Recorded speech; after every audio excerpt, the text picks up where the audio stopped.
ఒక 80 ఏళ్ల వృద్ధ మహిళ 5 సెంట్ల నివాస స్థలం రోడ్డుపై పడే పరిస్థితి. ఆమె సడన్ గా వైఎస్ జగన్మోహన్ రెడ్డి గారి దగ్గరికి ఒక వ్యక్తి తీసుకెళ్లాడు.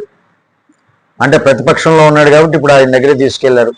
అక్కడ వచ్చినటువంటి భరోసా నిజంగా ఇది మానవతా స్పందన లేక రాజకీయ స్పందన, దాని గురించి ఈ వీడియోలో చూద్దాం.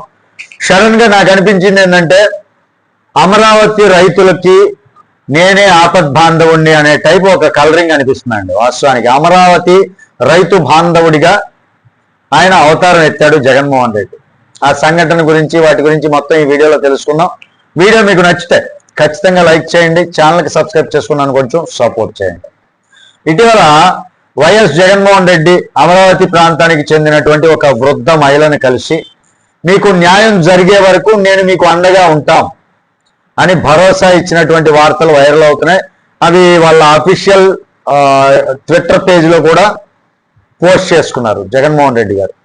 ఈ వార్తను కొందరు రైతు సమస్యపై స్పందనగా చూస్తుంటే మరికొందరు దీన్ని రాజకీయ కోణంలో విశ్లేషిస్తున్నారండి. ఏదేమైనా కానీ ఏ కోణంలో తీసుకున్నా ఆమెకి తగినటువంటి పరిష్కారం దొరికితే వెల్ అండ్ గుడ్. పరిష్కారమే చేయకుండా ఇదే అవకాశం అని దాన్ని రాజకీయ ప్రచారాస్త్రంగా వాడుకుంటే దట్ ఈస్ వెరీ బ్యాడ్. ఇదే నేను చెప్పేది. అమరావతి భూసేకరణ సమయంలో పెద్దగా ఎకరాలు ఉన్నవారికి, అంటే పెద్ద మొత్తంలో ఎకరాలు డొనేట్ చేసిన, అంటే ఇచ్చినటువంటి వాళ్ళకి, అమరావతి రాజధాని కోసం ఇచ్చినటువంటి వారికి రిటర్నబుల్ ప్లాట్లు లభించాయి. అది అందరికీ తెలిసిందే. కానీ కేవలం 5 సెంట్ల నివాస స్థలం ఉన్నటువంటి ఈ వృద్ధ మహిళకు రిటర్నబుల్ ప్లాట్లు ఇవ్వటం కష్టమైపోయినటువంటి పరిస్థితి.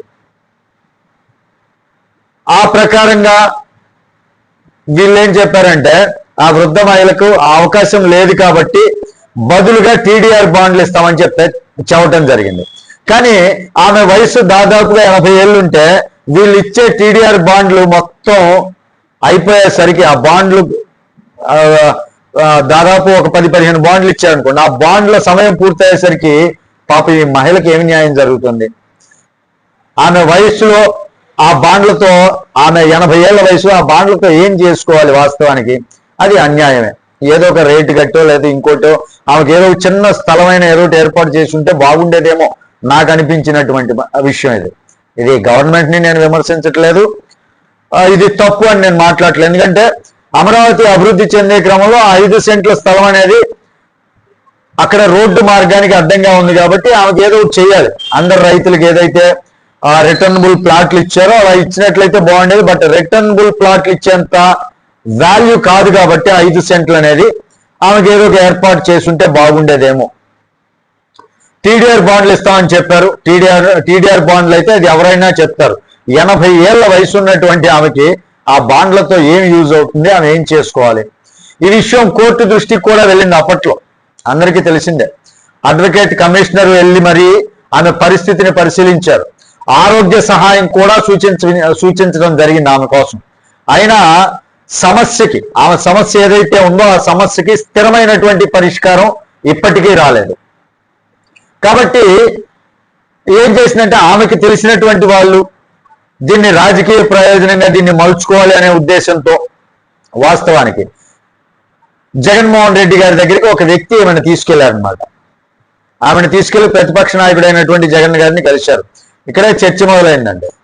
అధికారంలో లేనటువంటి నాయకుడిని కలవడం ఇది నైతిక మద్దతు? వాస్తవానికి చూసుకోండి, ఇదే పరిస్థితి. వాస్తవానికి ఏంటంటే, ఏదైనా ఒక డెవలప్మెంట్, ఏదైనా ఒక పని జరుగుతున్నప్పుడు చిన్న చిన్న పనులు పని చేపించే వ్యక్తికి తెలియకపోవచ్చు, కానీ అక్కడ ఉన్నటువంటి వారికి తెలుస్తుంది ఆ సమస్య ఏంటి అనేది. పైన ఉన్నటువంటి నాయకుల దగ్గరికి జగన్మోహన్ రెడ్డి గారిని కలిసేటటువంటి టైం ఉన్నటువంటి ఆ వృద్ధురాలను తీసుకెళ్ళినటువంటి టైం ఉన్నటువంటి ఆ వ్యక్తికి చంద్రబాబు నాయుడు గారి హెడ్ క్వార్టర్స్ ఉంది కదా ఇక్కడ అమరావతి, మనకి మంగళగిరిలో పార్టీ ఆఫీస్ ఉంది, అక్కడికి తీసుకెళ్లి మాట్లాడి ఉంటే బాగుండేదేమో. ఏదైనా సరే ఇమీడియట్ న్యాయం దొరికేదేమో ఆ విషయం మీద స్పందించి. కానీ ప్రతిపక్షంలో ఉన్నటువంటి నాయకుడి దగ్గరికి తీసుకెళ్లి కలవటం అనేది ఇది నైతిక మద్దతుగా ఇచ్చినట్లు అవుతుందా, లేక సమస్యని రాజకీయంగా మలచడం కోసం చేస్తున్నారా? వాస్తవానికి మనం చూసినట్లయితే అధికారంలో ఉన్నప్పుడు కూడా జగన్మోహన్ రెడ్డి అమరావతి రైతుల మీద ఏమాత్రం జాలి దయ కరుణ లేకుండా, కనికరం అనేది చూపకుండా, ఆడవారు అనేది కూడా చూడకుండా పోలీసులతో లాఠీ చార్జ్ చేపించి జుట్టు పట్టుకొని ఈడ్పించినటువంటి సంఘటనలు మనందరం చూసాం. మనందరికీ తెలుసు ఆ సంఘటనలన్నీ కూడా. కానీ అప్పట్లోనే అధికారంలో ఉండగానే అమరావతి రైతులంటే కక్ష కట్టుకొని ఇప్పుడు కూడా నేను అధికారంలోకి వస్తే అమరావతి రాజధాని మీరు ఏ బిల్లు చేసినా నేను దీన్ని మార్చేస్తా, అమరావతిని తొలగిచ్చేస్తా అని చెప్తున్నటువంటి జగన్మోహన్ రెడ్డి అమరావతి రైతులకు మేలు చేస్తాడు అంటే నమ్మే పరిస్థితి ఉందా? ఆ వ్యక్తి కూడా జగన్మోహన్ రెడ్డి అనుయాయుడు కాబట్టి ఇది అవకాశంగా తీసుకొని ఏదో ఒక రకమైనటువంటి రాజకీయం చేద్దామనే ఉద్దేశం తప్ప, నిజంగా ఆ వ్యక్తి ఈ వృద్ధ మహిళకి 80 ఏళ్ల మహిళకి న్యాయం చేద్దాం అనుకుంటే తీసుకువెళ్లాల్సింది మంగళగిరి పార్టీ ఆఫీస్కి లేదా చంద్రబాబు నాయుడు గారి దగ్గరికి తీసుకెళ్లే అవకాశం ఉంటే అపాయింట్మెంట్ తీసుకుని ఆమెకి ఏదైనా న్యాయం జరుగుతుందేమో. ప్రతిపక్ష నాయకుడి దగ్గర ఏం న్యాయం జరుగుతుంది? దీన్ని రాజకీయంగా లబ్ధి పొందాలి అనుకోవటం తప్ప. అందరికీ తెలిసిందే కదా, అమరావతి అంశం గత కొన్నేళ్లుగా పెద్ద రాజకీయ చర్చ. ఒకవైపు అమరావతినే రాజధాని అంటున్నారు, మరోవైపు వికేంద్రీకరణ అంటున్నాడు జగన్మోహన్ రెడ్డి. అమరావతి రాజధానికి నేను ఓకే అంటున్నాడు, మళ్ళీ వికేంద్రీకరణ 3 రాజధానులు అంటున్నాడు. కొత్త ప్రతిపాదన, ఇప్పుడు 3 సిటీస్ కలిపి మావిగన్ అని చెప్పి కొత్త పేరు. మరి అమరావతి మీద అంత విద్వేషం పెట్టుకున్నటువంటి నాయకుడి దగ్గరికి ఆ వృద్ధ మహిళలను తీసుకెళ్తే వాట్ ఈస్ ద యూజ్? నాకైతే అర్థం కాల. ఇవన్నీ ప్రజల్లో గందరగోళాన్ని సృష్టించడానికి తప్ప, ఈ వాతావరణంలో రైతుల వ్యక్తిగత సమస్యలు రాజకీయాల్లో చర్చకు భాగమవుతున్నాయి తప్ప అందులో ఎలాంటి ప్రయోజనం ఆ ముసలావిడికి లేదండి. వాస్తవానికి నిజంగా ప్రయోజనం కల్పించాలని ఎవరైనా అనుకుంటే ఆ వృద్ధ మహిళను తీసుకుని చంద్రబాబు నాయుడు దగ్గరికి తీసుకెళ్లాలి. ఇక్కడ అసలు విషయం ఏంటి? రాజకీయమా లేక వృద్ధ మహిళకి నివాసం ఏర్పాటు చేసేటటువంటి పనే? ఆమె డిమాండ్ సింపుల్ అండి, నన్ను బయటికి పంపిస్తే ఉండటానికి ఇంకో 5 సెంట్లు ఇవ్వండి అని అడుగుతుంది. అంతకు మించి ఆమె వేరే ఏం కోరుకోవట్లా.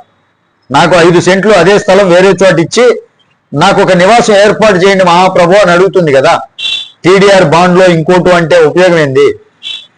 ఇది చంద్రబాబు నాయుడు గారు ఇలాంటి చిన్నవి ఆయన దృష్టికి వెళ్తే, ఇలాంటి చిన్నవి చేస్తే పాపం ఆ వృద్ధ మహిళకి ఎక్కడో చోట న్యాయం జరుగుతుంది అనేది నా ఒపీనియన్.